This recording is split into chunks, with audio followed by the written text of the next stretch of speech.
books teach, some books comfort, and some change you. Ladies and gentlemen, today on episode 4 of Jaswin Reads, I bring to you my learnings from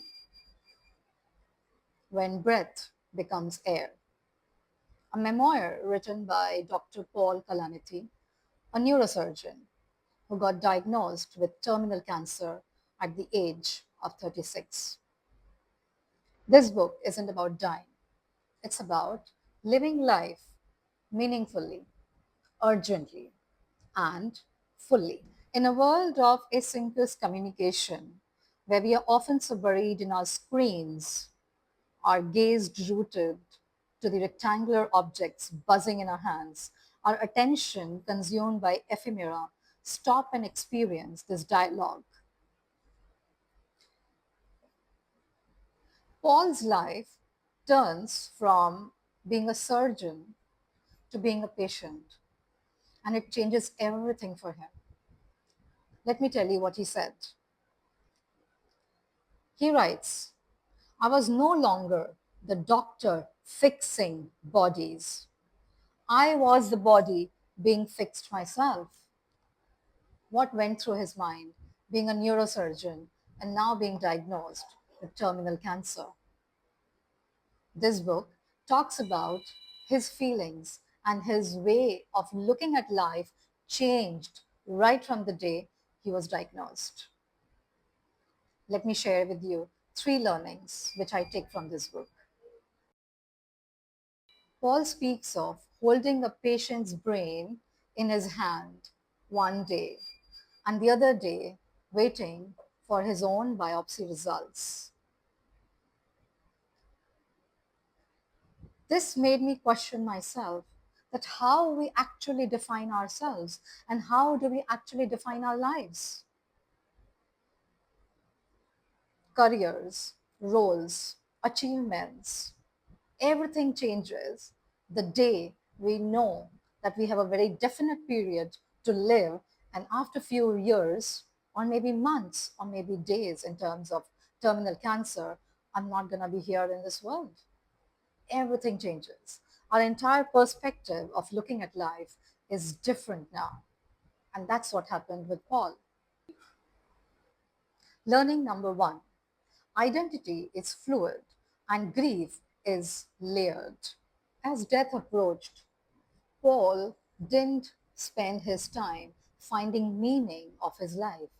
He started spending each moment that he had to live intentionally, spend more time with his family, spend more time with his daughter, spend more time being there for his family and being there for his friends.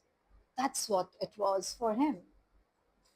Paul and his wife chose to have a child, still knowing that Paul will never be able to see her grow up. And this is what broke my heart. There's a particular line from the book that broke my heart. Let me read it to you. Don't think I haven't considered the fact that our daughter will never remember me. That's not the point. She is the point. This was the entire thing that actually made me reflect on the things of my life. Where am I living intentionally? Who are the points in my life? Is it being alive a point, or is it living intentionally and using every moment intentionally? The point. Learning number 3: presence is the only certainty. The past, which has gone, we can never control it because it's gone, it's not there. The future, we have no hold over it, no control over it. Presence right now, that you and I are sitting here and you are listening to me and I'm here talking, this presence is the only certainty that we have. When Paul in the book reflects, and he actually reflects with a very calm urgency, he knows that he doesn't have decades to live, just numbered days that he can actually count on his fingers.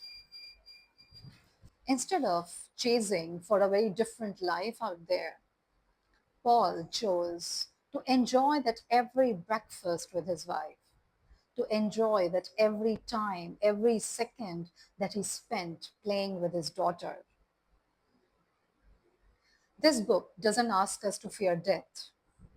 It gently asks us to live fully, even in small ways, as small as picking your cup of tea and taking a sip with complete intention and living in the present moment.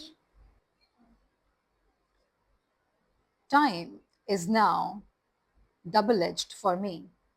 Every day brings me further from the low of my last relapse, but closer to the next recurrence and eventually death. Perhaps later than I think, but certainly sooner than I desire. There are, I imagine, two responses to that realization. The most obvious might be an impulse to frantic activity, to live life to its fullest, to travel, to dine, to achieve a host of neglected ambitions. This book is not about death. This book teaches us to live life to the fullest. And if I tell you, or if I ask you instead, if you know that tomorrow you are going to die, how would you live your life differently? What that small change, or maybe a big change, would you bring to your life right now? It's a mirror asking, if I know that my life is too short, what different am I be doing? Maybe the answer isn't to fear the endings of life. Maybe the answer is to start looking at the beginnings that I can do right now, being alive in this moment. I'm sure this book has sent you in a thinking spiral, right?